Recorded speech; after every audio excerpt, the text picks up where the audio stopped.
Good afternoon, everyone. Thank you for joining us today on this session of Bridging the Research Policy Gap. And today with me, Bridging the Research Policy Gap, multi-stakeholder collaboration for effective engagement. And with me today, I have panelists who are part of multi-stakeholder engagement processes globally. I have with me Constance Familiar-Deleuze. She's from the Tech and Global Affairs Innovation Hub from SciencesPo, and she's also a senior visiting fellow at the Florence School of Transnational Governance. I also have Angela Wise from the Digital for Development Hub Secretariat, and have Chris Buckridge from the United Nations Internet Governance Multi-Stakeholder Advisory Group. And I'm Shamira Ahmed. I am a Policy Leader Fellow at the Florence School of Transnational Governance, the STG, and we are part of the European University Institute. And before we start our discussions on how to bridge the research policy gap through a multi-stakeholder approach, I'd like to give a brief background on how our initiative was conceptualized. So I'll share my screen briefly and present some slides.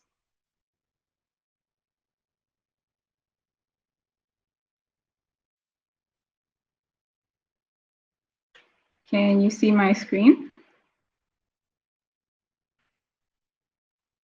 Yes. Okay.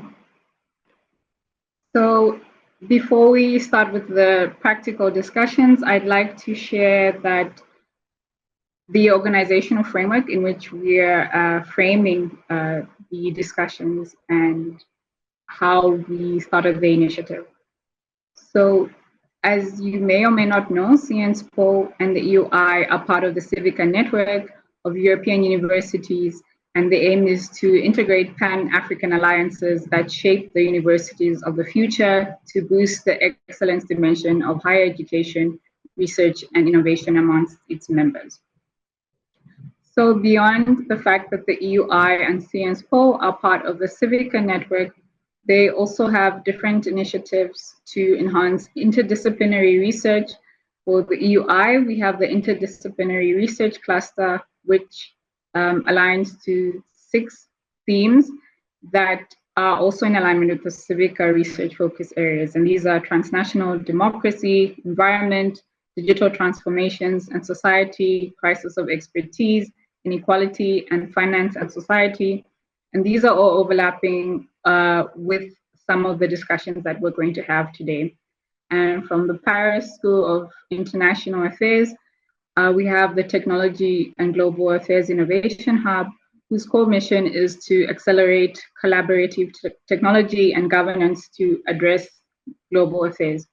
So, as I mentioned earlier, Constance and myself are fellows at the Florence School of Transnational Governance, and we conceptualize the initiative of how to bridge the gap between academia and policymakers, and we're grateful for the support that we received from the respective organizations as we move forward with this initiative.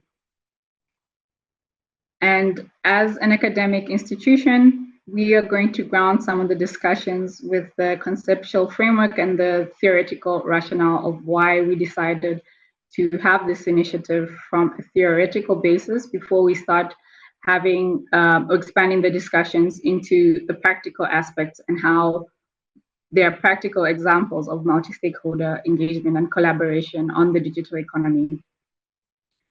So before we go any further, I'd like us to define and narrow the scope of the digital economy and digital transformation. And there are many definitions, but most of them are centered around key enablers, which is digital strategies and regulation, digital infrastructure, data and digital skills, emerging technologies such as AI, cybersecurity, 5G, and key defining trends associated with digital economy and digital transformation are the dominance of digital business models, the transition from services to experiences, and the rise of industry ecosystems that are powered by new business models such as e-commerce, digital government, fintech, ride-hailing, streaming content, and so on and so forth.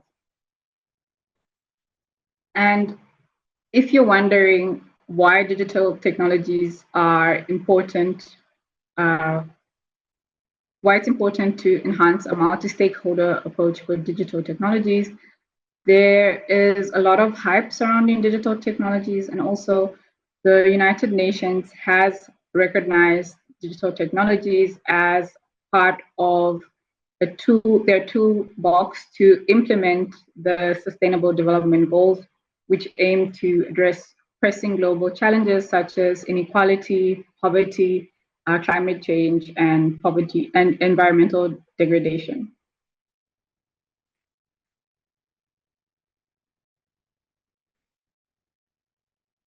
And as I mentioned, this project is part of an initiative conceptualized by myself and Constance as fellows at the Florence School of Transnational Governance, with the support of the EUI Research Cluster, Interdisciplinary Research Cluster, and SciencesPo's Tech and Global Innovation Hub.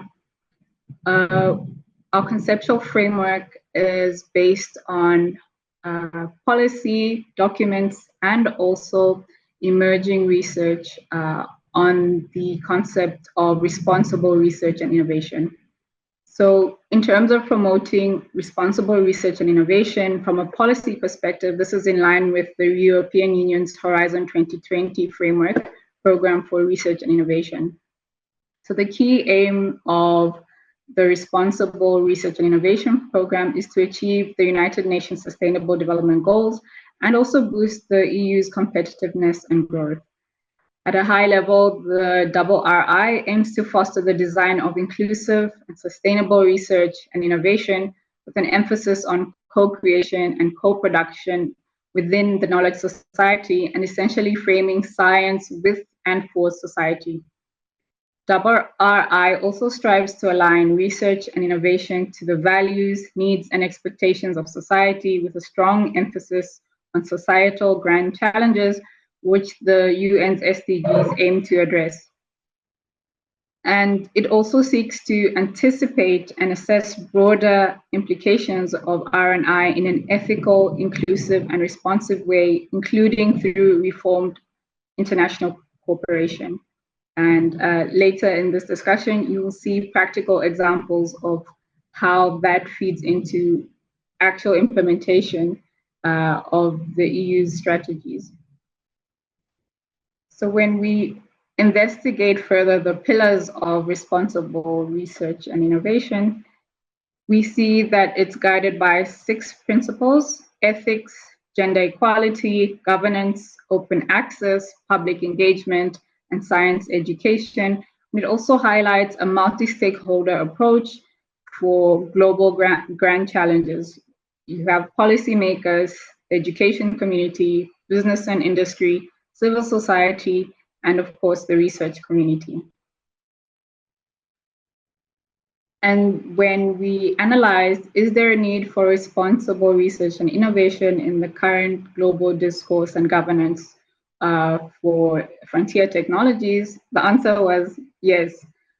And some of the challenges we identified that require a need for responsible research and innovation is that technological change and global inequality through the ages has had disproportional effects on different countries. So this graph from the UNCTAD Technological and Innovation Report entitled Catching Technological Waves, Innovation with Inequity shows that based on GDP per capita, which essentially measures living standards of an economy. It's not a perfect measure, but for ease of reference, we'll use it based on this report. Different countries have benefited from technological change and industrial revolution. So you can see from the first industrial revolution to our current Industry 4.0, there's been a widening of the gap between core countries and periphery countries, and there's been an exponential increase in GDP per capita, so increase in living standards in the core countries, and the periphery countries have not advanced as much. So the core countries, according to the report, are basically Western Europe and its offshoots, Australia, Canada, New Zealand, and the United States, along with Japan. And this is basically the G7. And then the periphery is all the other countries that are not part of the core, essentially. Another challenge we identified that requires responsible research and innovation is that digital technologies are complex, dynamic, interdependent tools that operate in systems beyond geographical boundaries.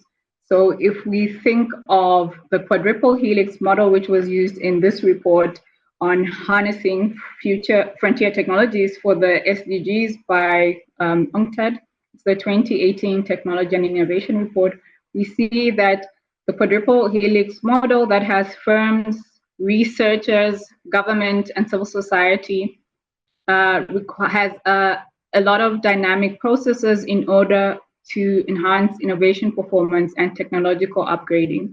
So you can see there's international trade dynamics, new and emerging technologies, and I would argue that including the dual use capabilities of these technologies, human capital, institutional setting and governance, technological infrastructure, including ICT, and ICTs are the core of many of these digital technologies. So it goes without saying that internet governance dynamics have evolved from when the internet was developed, but it still remains the core of many of these issues. Knowledge and innovation networks, also regulatory and policy frameworks, international collaboration, and these are also all in line with the concept of responsible research and innovation as per the European Union's Horizon program and other global initiatives. Another issue that we identified was the policy and research gap. There's a gap between evidence and policy, despite the urgent need to have evidence-based policymaking in order to ensure that the dividends and the impacts of and the risks of digital transformation are mitigated and the dividends are distributed more evenly, given the wealth concentration and the known inequality associated with technological change.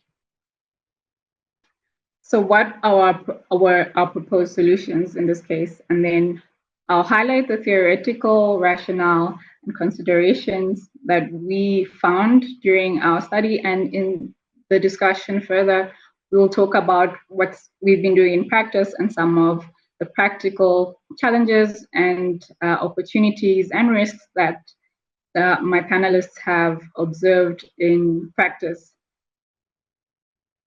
So we spoke about the quadruple helix model that essentially includes civil society, government, and university and industry, and it's an expansion of the basic triple helix model, which has an innovation core of education systems, economic systems, and the political economy, expanding to the quadruple helix model, which views the ecosystem as a knowledge society and factors dual use capabilities of technologies, international agencies, and transnational power dynamics as well.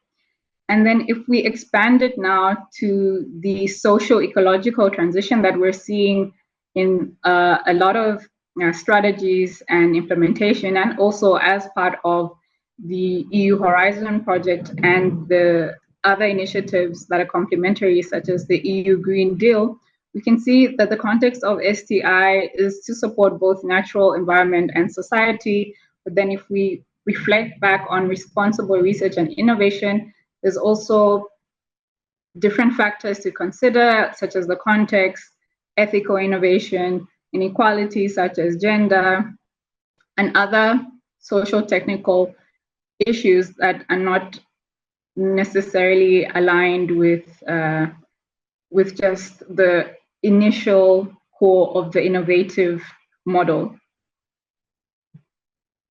And as part of responsible research and innovation, we are advocating for transdisciplinarity and a multi-stakeholder approach to bridge the research policy gap. And when we think of transdisciplinarity, we think of it as a movement beyond the multidisciplinary approach within academia, which has different fields of practice and discipline to resolve one problem. An interdisciplinary approach, which has different fields of practice to create a new discipline and to solve a problem. When we think of transdisciplinarity, we're talking about different stakeholders beyond academia, which is different from multidisciplinary and interdisciplinary approach. It has different stakeholders beyond academia that design, manage, and it includes policymakers and other disciplines to have a new field of practice to resolve a complex problem or situation.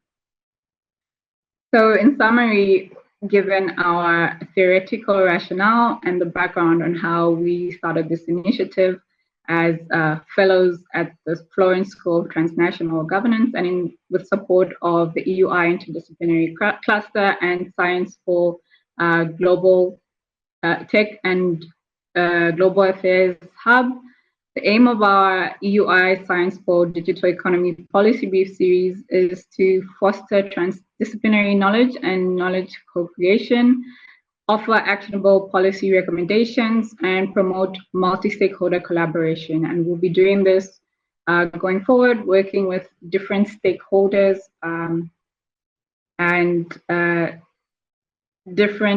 focusing on different issues that are in line with the digital economy and digital transformation.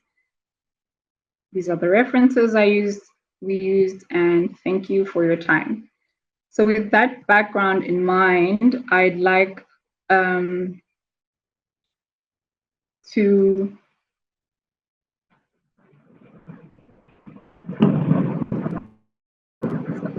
Okay, so with that background in mind, I'd like us to move to some of the practical implementations that go beyond the theory and like practical challenges that are associated with a multi-stakeholder approach. And I'll start with you, Constance.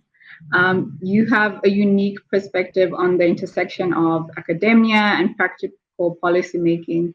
And in your opinion, what are the key obstacles to effective engagement between academic researchers and policymakers, particularly in the realm of internet governance, and how do you see initiatives like the EUI SciencesPo Digital Economy Policy Brief Series enhancing this engagement and contributing to more informed policymaking? Well, thank you very much, Shamihan. It's a pleasure to join the conversation despite remotely, and to have Chris as well with us, who's got tremendous experience in terms of multi-stakeholder policy processes in the digital field. Constance, is Giacomo Calzolari. I'm sorry to interrupt. I have a strange sound with your micro. Am I the only one? Or nope, me too. You too? There is a problem with the sound. Okay. Is this better? No, not really. It's you can't hear, I guess, right? It's kind of noisy whenever you speak, but only if you speak, we hear additional noise. Oh. I mean, we can live with that. I just wanted to mention because it's not ideal.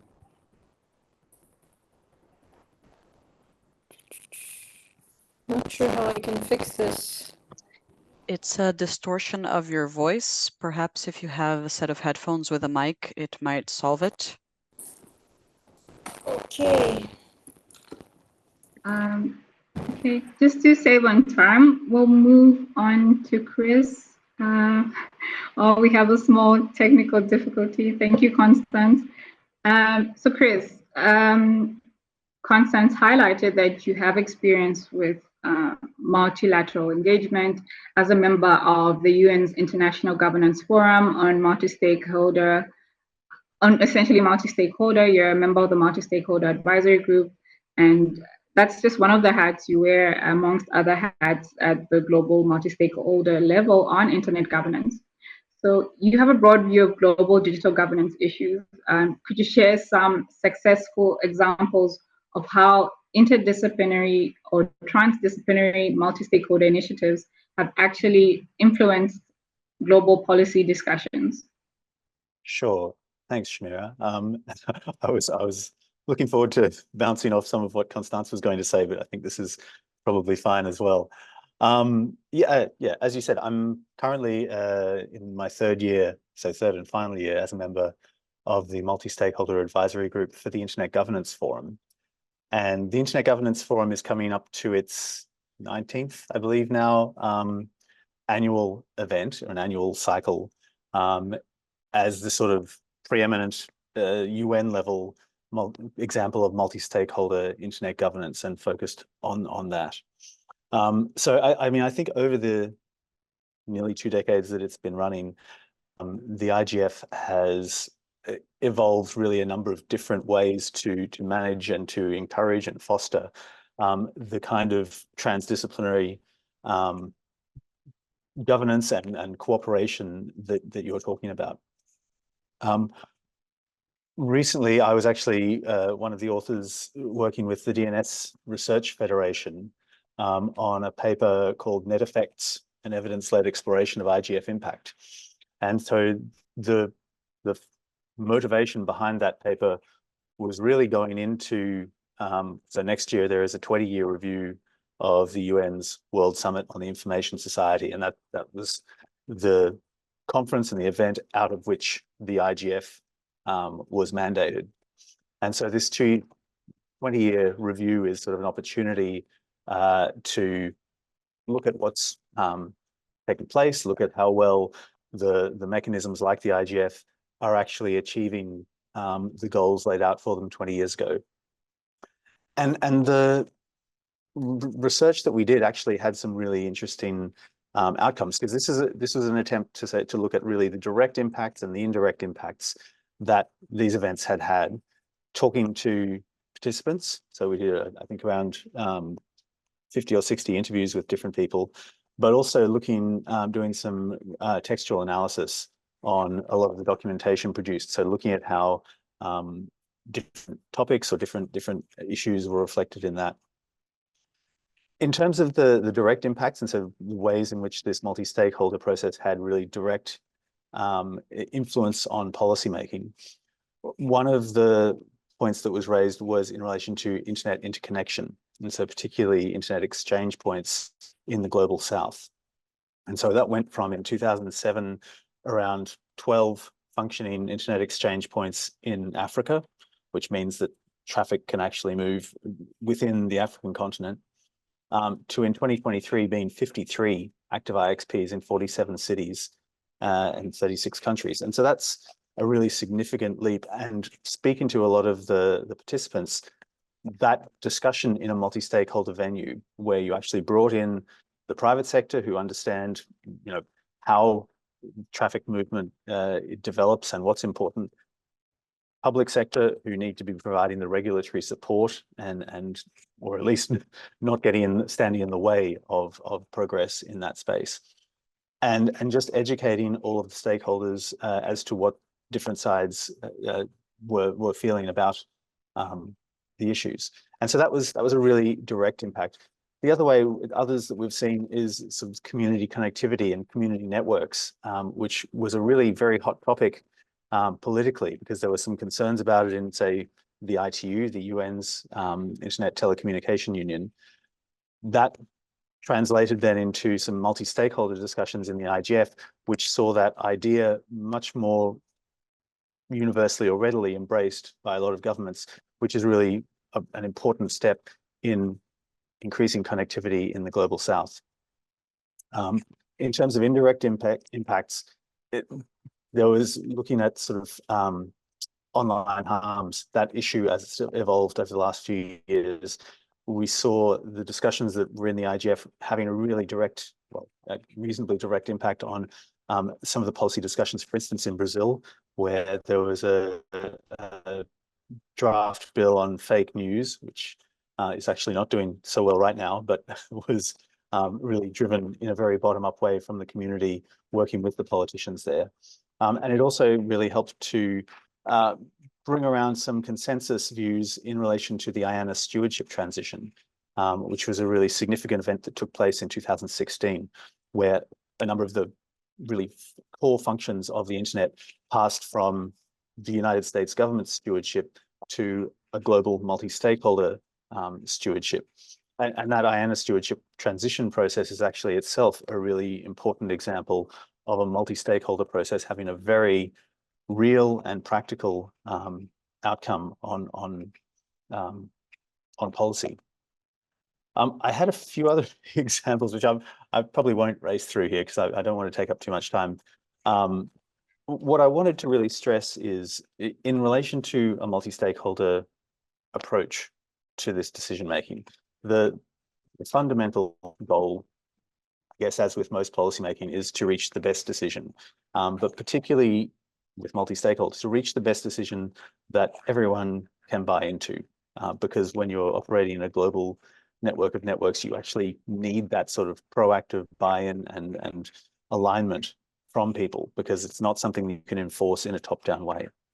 So I think this sort of transdisciplinary input is really fundamental to that. And I sort of see the role of academia as a very important one, because with clear evidence, clear argumentation, you can actually help to bring different stakeholder positions to a consensus. That's sort of the goal of the process, and having that input from a research side is really fundamental.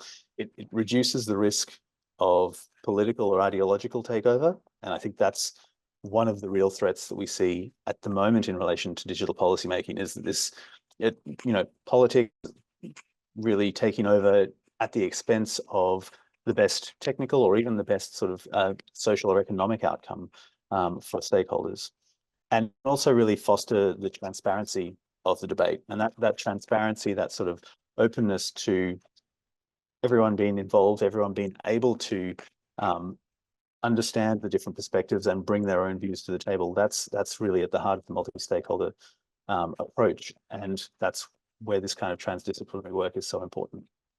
I'll stop there, but thank you.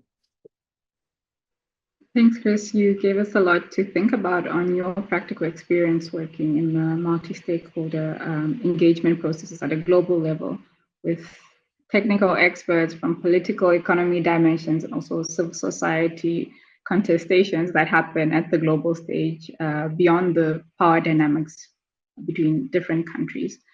Constance, are you with us?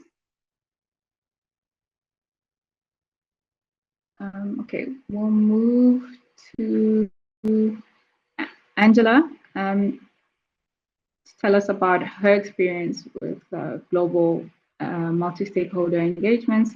And Angela has some slides to share. So let me just share the slides.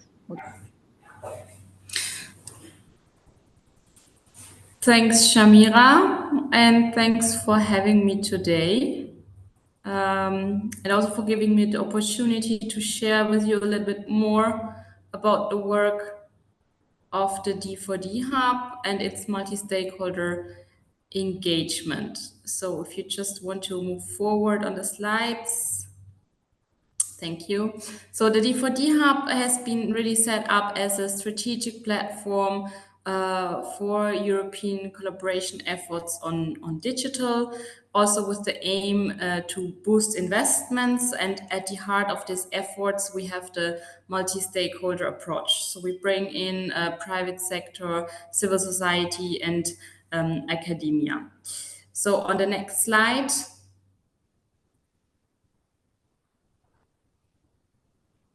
Next slide, please.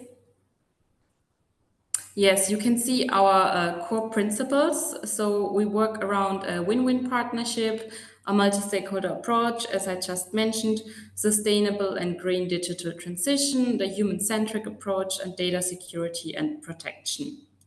Next slide, please. Here you have an overview of the D4D Hub members. So we have 16 member states plus the European Commission. And obviously the platform also is open to other member states who are not member yet, but want to become member. They're welcome to join. Next slide, please. Here, without going too much into details, you have a short overview on the milestones of the D4D Hub. So basically, it has been launched in a very high-level political engagement in 2020 under the German EU Council presidency, together with its Africa branch. Then in 2021, the back then 11 D4D Hub members really started to think about how to operationalize the D4D Hub, and we also launched the Latin America and the Caribbean branch. In 2020, the Asia Pacific branch and the establishment of the first working groups. In 2023, there was then the operationalization of the D4D Hub Secretariat and also the kickoff of the advisory groups, as well as the launch of the neighboring countries branch. And now in 2024, finally, the D4D Hub is more or less up to speed. The D4D Hub Secretariat, where I'm also working, is almost fully staffed. So we really start implementing all the activities. Next slide, please. Next. Thank you. So here you have an overview. Sorry. Yeah, stop. Thanks. So you have an overview about the setup of the D4D Hub. So on the very top, the board of directors. So this is like the board of directors consists of the directors of the D4D Hub members, so EU member states and the European Commission. They meet on a yearly basis and they kind of give really the political steer to the work of the hub. Then in the middle, where I also work, is the D4D Hub Secretariat. The Secretariat serves as neutral body, really in the interest of all D4D Hub members. And our responsibility is really to coordinate the work of the D4D Hub, to share knowledge, and also we're responsible for the outreach of the hub. Then you have the thematic working groups, the regional branches, and the advisory groups, and all this being together as the D4D Hub. And we really aim at fostering political dialogue, to increase Team Europe visibility, to really create joint initiatives, to boost investments, and to create knowledge sharing and to foster innovation. Next slide, please. Here, to zoom in a little bit on the working groups. So in total, we have 10 thematic working groups, as you can see here. This is really the space where the thematic discussions are ongoing, on the global level. The objective is to enhance collaboration, but also to incubate new initiatives. And each working group is led by European member states. Then next slide, please. Here you have the 4 regional branches that are already touched upon. So we have Africa, Latin America, the Caribbean, Asia Pacific, and EU neighboring countries. So meaning Western Balkans, Eastern Partnership, and Northern Africa. And this is the space where the regional discussions are ongoing and where also political dialogue with partner countries are taking place. And within the D4D Hub Secretariat, we also have a dedicated team working on these regional branches. Next slide, please. Then last but not least, we have the D4D Hub advisory groups. So we have 2 advisory groups. On the one hand, one for private sector, and on the other hand, one for civil society and academia. And this is really the place where these stakeholders can engage with the D4D Hub. And it's a key opportunity also to share knowledge and expertise and really to participate in the work of the D4D Hub. And the D4D Hub Secretariat is here also to foster exchanges between the D4D Hub advisory groups, the regional branches, the thematic working groups, but also, you know, synergies between the advisory groups. Next slide, please. Then here you see the objectives of the D4D Hub advisory groups. So while the first three, enhancing enabling environment, capacity building, and human-centric approach. So the first three, they relate to both advisory groups. But the fourth one is obviously a little bit more going to the direction of the private sector advisory group, and the fifth one for civil society and academia. Next slide, please. Then our working approach, we have for each advisory groups a chair or several chairs, you know, selected on a voluntary basis, also on a rotating basis, and the chairs really represent the interests and perspective of the advisory groups towards the D4D Hub. And for the civil society and academia advisory group, we have Shamira, who's also our moderator today, who's the chair of this group. Then the work is really what we call a co-creative approach. So you have the top-down and bottom-up approach. So the advisory groups suggest activities to the secretariat on the one hand, but on the other hand, the secretariat, you know, brings proposals to the advisory groups. And here you also see kind of a list of activities that is possible, like coffee insights, joint operation planning, representation at major events, and harmonized work methods. Next slide, please. Then the civil society and academia advisory group, which is probably most interesting for you guys. We zoom in a little bit on the numbers. So in total, we have 53 members. Just as a background, for the private sector, we have more or less 100 members.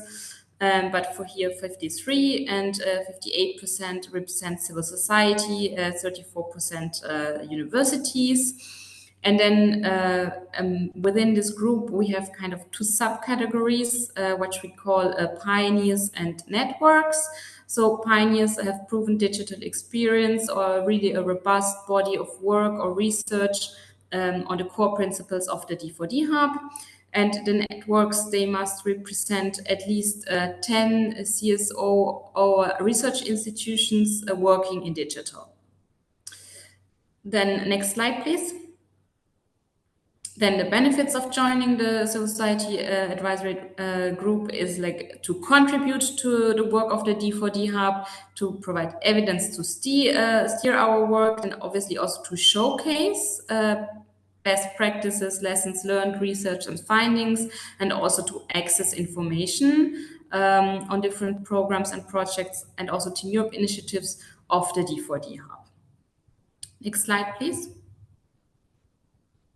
Then one last word on you know, the application. So even though these two groups have already been set up, there is still the possibility to join. So we screen new members on like a 3-monthly basis. So for the civil society and academia advisory group, you know, you either need to be like a pioneer or an organization, as I just mentioned. And you also need to have the core activities either in the EU or in the partner countries, so in Africa, Asia Pacific, Latin America, Caribbean, or the neighboring countries. And you know, if these criteria are fulfilled, you're welcome. And if you're not a member yet, obviously you're welcome to join. We also put the link here where you can put your application, and then you will hear from us very soon. And you know, if you have any questions, obviously I'm here to answer those questions. You also have on the next slide the context details. So yes, please feel free to reach out to us, and thanks again.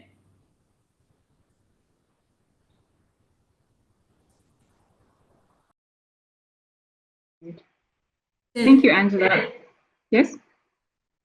Just wanted to say you were muted, but you. Yeah. Thanks, Angela, for sharing that practical example of responsible research and innovation. And for me, I could see the ties to the Horizon Europe project and other projects. There's key priority areas such as gender, win-win partnerships, and I'm sure there's green digital transition, and also I'm sure human centers also focuses on like ethical dimensions of innovation, ecosystems, and technology. So thank you for that example of a practical EU motivated or EU-led project on digital transformation at the global level, coordinating EU member states and their objectives and other international partnerships for something as geopolitically or geographically borderless like the internet, because it's something that can't be only constrained into in the EU boundaries. It also goes beyond. As Chris highlighted, the internet is geographical, and for international cooperation, it's really crucial that there are win-win partnerships and everyone benefits from engaging together to resolve the global challenges that we have.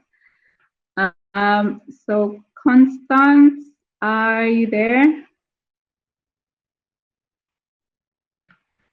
So I don't see Constance. Maybe she was having connectivity issues.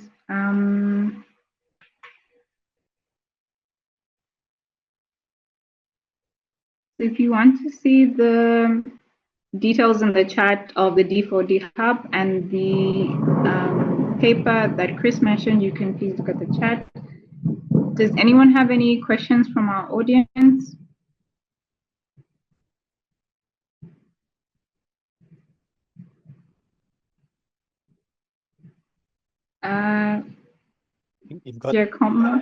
You've got two hands here, Shamira. Yeah, I think Chris, you were before me. Go ahead. Okay, Chris, go ahead. Go ahead, please. Okay, I won't speak for long. I would like to hear from the audience. I was just going to say, reflecting on Angela's presentation, I think one of the really key challenges these days is sort of overcoming the siloization, to create a word, of different areas. And I think the links with the development sector and development activity to a lot of digital activities is one that's getting really a lot of attention. So, I mean, what you mentioned, I wear a few hats, and one of them is here at the Global Forum on Cyber Expertise. And so one of its focus is on cyber capacity building, so cybersecurity area. And that link between cybersecurity and development is one that's getting a lot of attention at the moment, because obviously there are very strong reasons to link when you think through it, that as you develop, and particularly as you develop digital capacity and digital society in places, there needs to be an emphasis and a link to security as well, because that's one of the real risks in sort of unfettered growth of digital spaces, particularly now, if you're coming into this space at this point in history when there are so many threats and risks in relation to digital that there's a need to be aware of. So I think, the work that's going on to try and create or be the connecting tissue between what are really quite distinct areas with their own distinct professional approaches and sort of often stakeholders, individuals involved, is a really important space.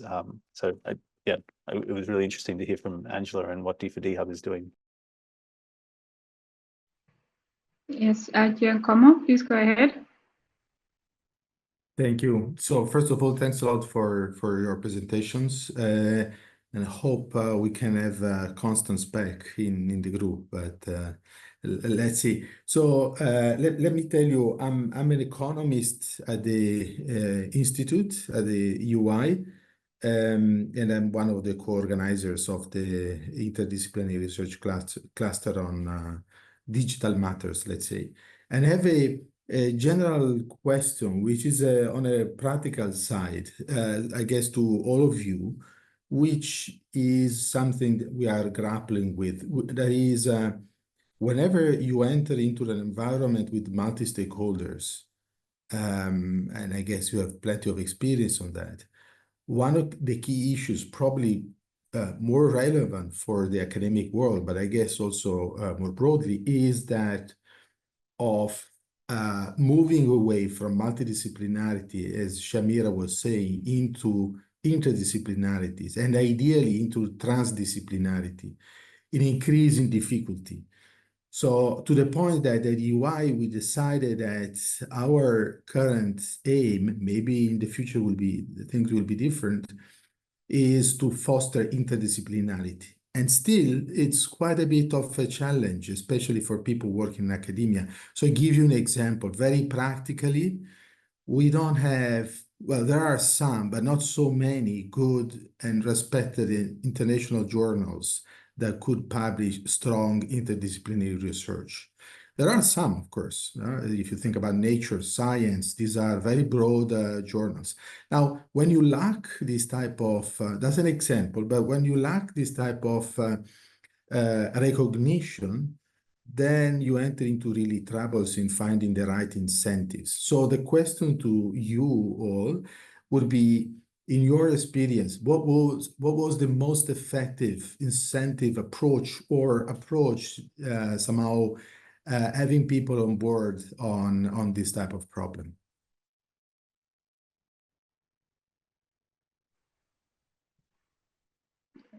I'll go first. I think Angela mentioned that I also wear a lot of hats. So beyond being a policy leader fellow at STG, I'm also the chair of the Civil Society and Academia Advisory Group, the D4D Hub.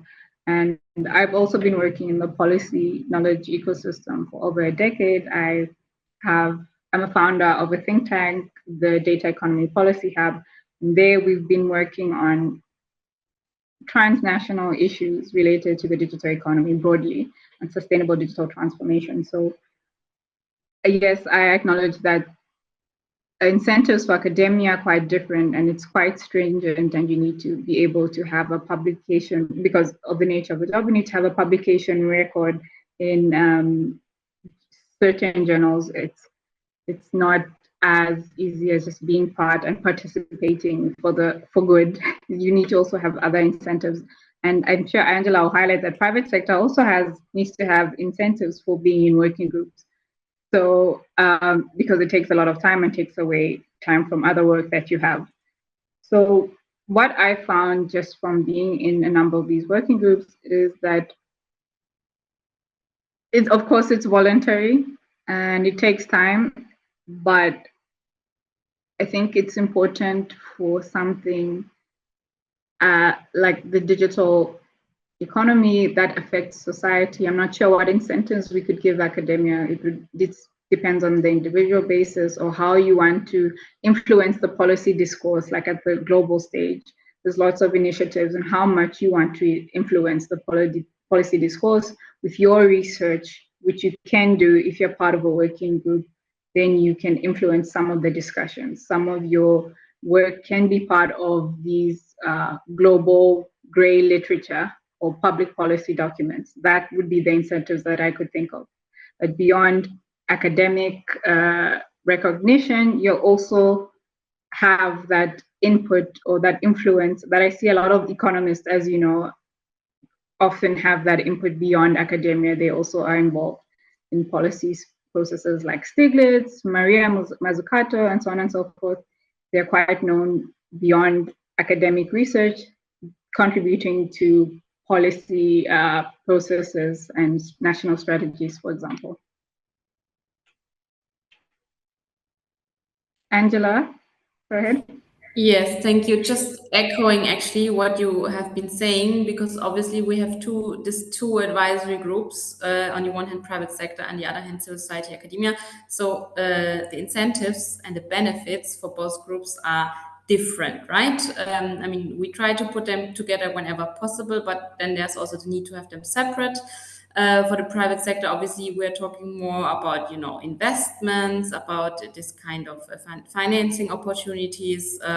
But for civil society academia, this is like really, for us, what we learned that they can bring in their expertise, the academic evidence, the research, to this, like political level. You know, we really bring them on board in the D4D hub, and they really have the opportunity to engage with the D4D hub members, with the EU member states, with the European Commission, and to bring in their perspective, you know, because otherwise this is working in silos, the political part on one hand, but we completely miss the other two stakeholders, and the D4D hub kind of tries to bring them together.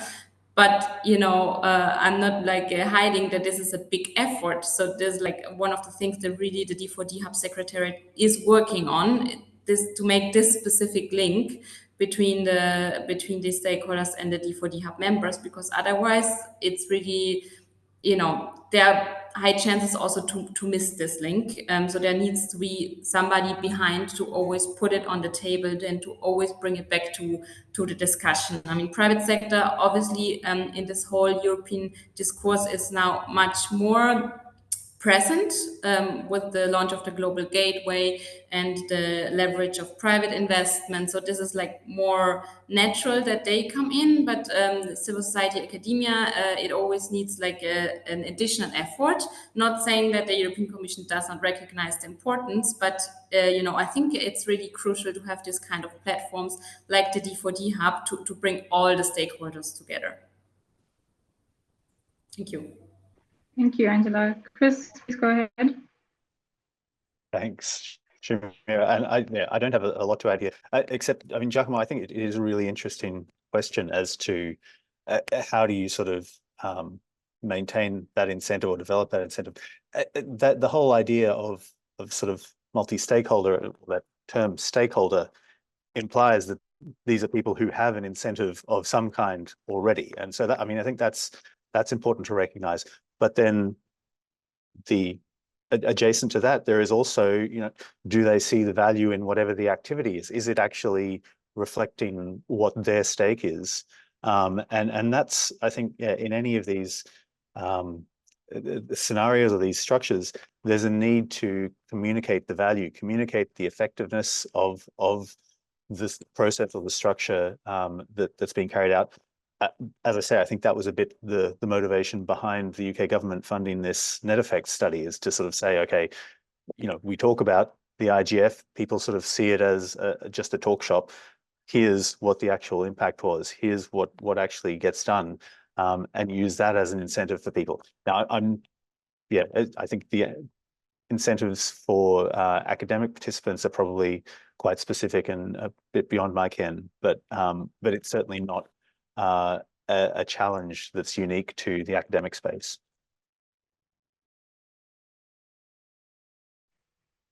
Thanks, Chris.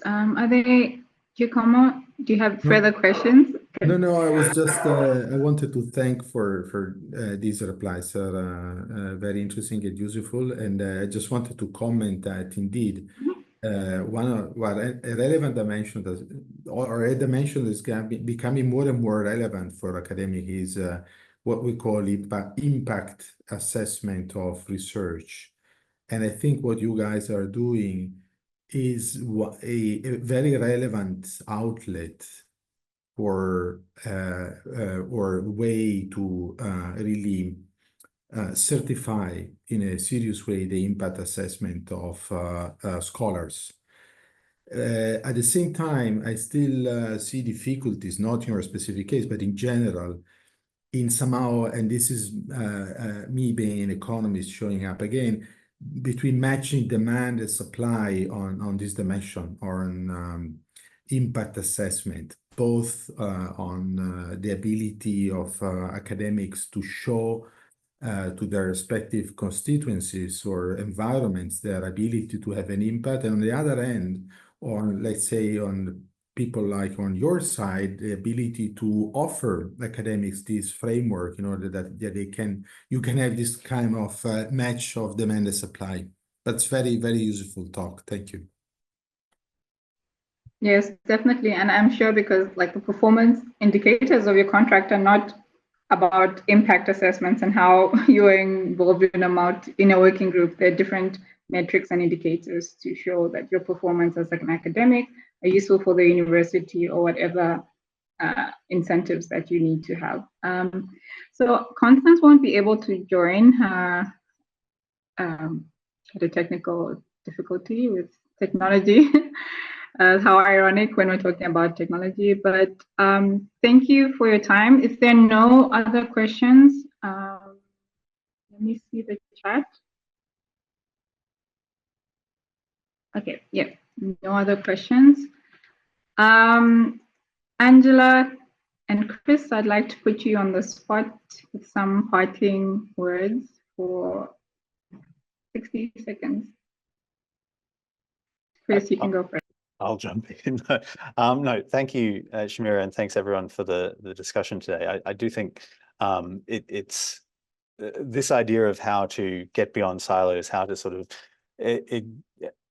make different modes of working and modalities of working integrate with each other in a productive way is really one of the hot issues of the moment. And there's been work recently that the Net Mundial +10 event took place in Brazil recently, which was really an effort to think about multi-stakeholder processes, think about what the sort of requirements are, the prerequisites are. And a lot of this, as I mentioned, is sort of leading into this WSIS UN review next year. So it is an important moment, and I think it's good for us to be thinking how we can make these processes work a little bit more smoothly and more effectively. So thank you for that. Thank you. Angela, any last words?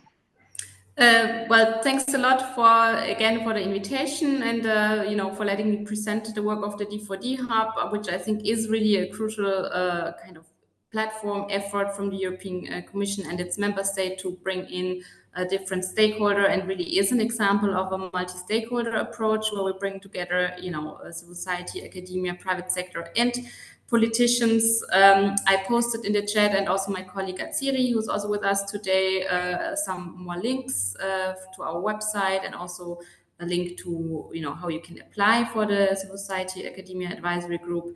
And if you have any questions, please feel free to reach out to us. Thank you.